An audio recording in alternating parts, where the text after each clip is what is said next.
If you've ever stepped into a CFO role and felt like you've inherited a backlog of problems from day one, then this video is for you. Being hired too late is one of the biggest hidden risks for new CFOs and finance leaders, and I want to show you how to navigate it without burning out.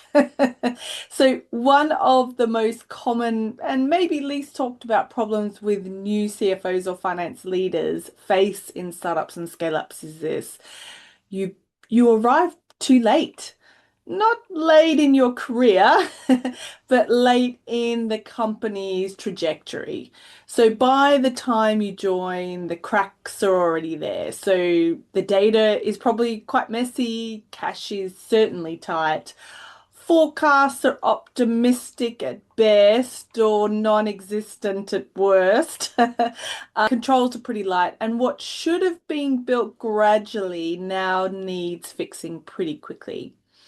So from day one, all of that becomes your responsibility. And this isn't a reflection on your ability, it's just a structural issue in how startups think about finance leadership. And it is exactly the same, I can say, for fractional CFOs too. I cannot remember how many times I've thought when starting with a new client, I really wish they hired me a year ago. So hi, my name's Alysha Randall. I'm a fractional CFO, and I also train new and aspiring CFOs in startups and scale-ups and wrote a book on that topic as well. So I post a video every single Thursday. So if that is interesting to you, please click on the subscribe button below. So why are CFOs often hired too late? So most founders don't wake up and think one morning, oh, we should probably hire a CFO. They hire one when something feels wrong. So either cash is tighter than expected, investors are asking harder questions, or the numbers don't quite reconcile, and decision making feels much harder than it should. Or what I see personally, they want to fundraise this year and realize that they need a finance leader to help. And worst case scenario is the board or the lead investor told them they need to find a CFO. So finance leadership is often brought in as a response to pain or a request and not as part of a long-term plan. So from the founder's perspective, that makes sense. But from the CFO's perspective, it means that you're stepping into a role where expectations are already loaded with urgency or stress. So what too late actually looks like on the ground. So what does that mean? So when a CFO arrives or a finance leader arrives late, there's quite a familiar pattern. So the first one is messy or unreliable data. So the numbers technically exist, but no one really trusts them. So the revenue definitions are clear, reports don't tie up together, historical data needs unpicking before you can even think about insights. So we personally, when we've started with a client, we've commonly seen inventory not being anywhere near where it should be. The warehouse says one thing, the accounts say something else. We've seen even cash not reconciling properly. We've seen management accounts being sent out where the numbers are only for the operating entity and not a consolidated entity. There is a myriad of problems that we have seen in this area. Cash pressure is another one. So sometimes, unfortunately, you have to find out quite quickly that runway is shorter than what everyone thinks. So if there is a forecast, it relies on best case assumptions, and conversations about costs, hiring, or fundraising are usually emotionally charged, not actually looking at the numbers. Or what I see quite often is it's just a manager walking up to the CEO or founder, putting their case forward verbally. The founder agrees because it generally makes sense, and then off they go. Weak controls. So approval processes are pretty informal, as I kind of mentioned. It's just walking up to someone's desk or just dropping someone a slack. Segregation of duties is probably doesn't exist. Risk has either been ignored sometimes or it hasn't really been prioritized. unrealistic forecasts or no forecast at all. So if there is a forecast, it's really been built to support ambition, not decision making. So scenarios are pretty light, sensitivity is missing, and yet everyone wants certainty immediately.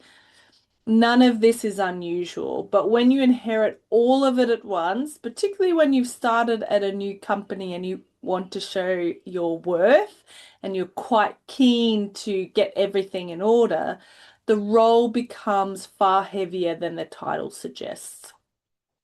A trap that a new finance leader or CFO can fall into is that when you're hired into this type of environment, the instinctive response is to fix everything. So you roll up your sleeves, you dive into the detail, you start rebuilding models, cleaning data, redesigning report. It feels productive, but it also feels safe. But this is where you can get stuck.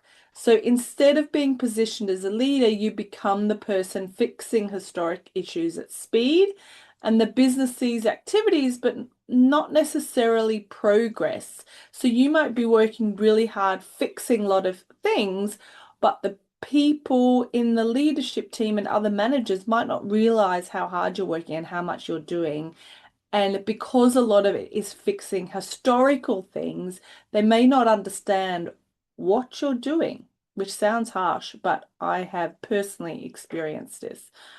The pressure to sort it all out never really lifts. And not only does the leadership team or the founder question what you're actually doing, this is also how burnout can start quietly. So why this is a career risk and not just a workload issue. So being hired too late doesn't just make the job harder, it can really actively damage how you're perceived.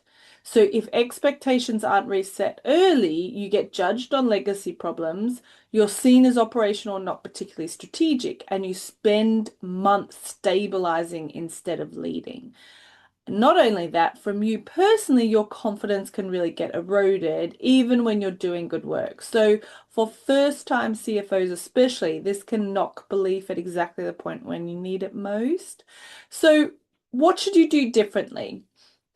The CFO who navigates this well don't deny the mess. Instead, they reframe it. So step one is they make sure that the inherited state is visible. So they don't quietly absorb all the problems, they surface them early, calmly, and factually, not emotionally and not defensively. Instead, they explain, this is what's fixable quickly, this is what is going to take time, and this is what the real risks are. And finally, what success actually looks like in phases. So it's very much done and created and managed and communicated like a project. So this shifts the conversation from blame to realism. Number two is resetting expectations early. So strong CFOs are quite explicit that they didn't create the current state, but they will take responsibility for improving it.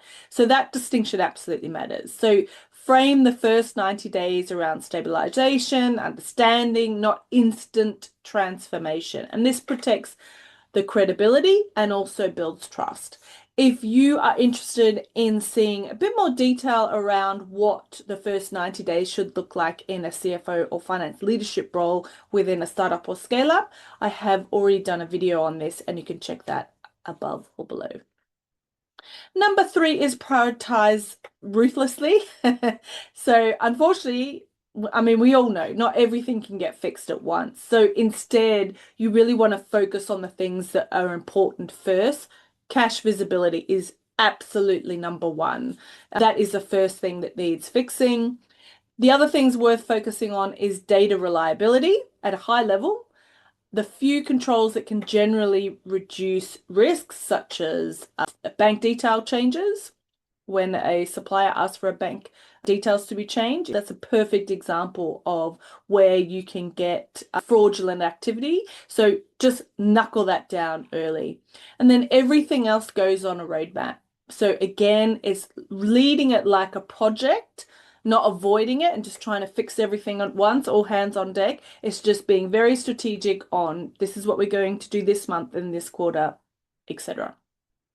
So what does this mean for your career? So if you're stepping into a CFO or senior finance leadership role in a startup, it is quite important to be honest with yourself. You are unlikely to join a clean environment.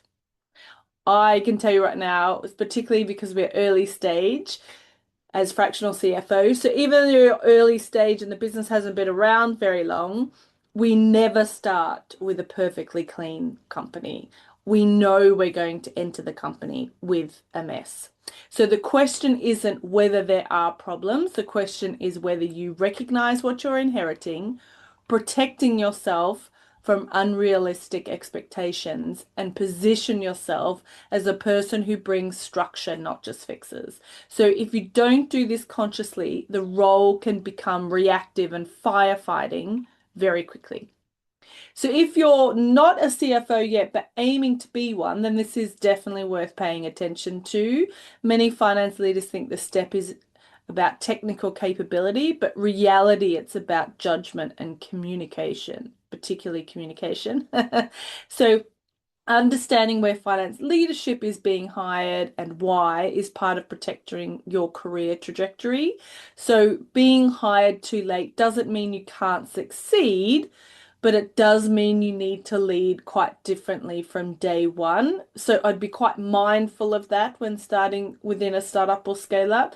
You probably will need to lead like this for the next 6 to 12 months.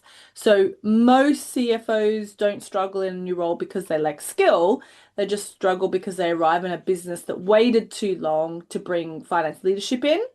And if that's you, the goal isn't to fix everything immediately, it's to stabilize, reset expectations, and create a clear path forward. And that's really what finance leadership is like in a real startup environment.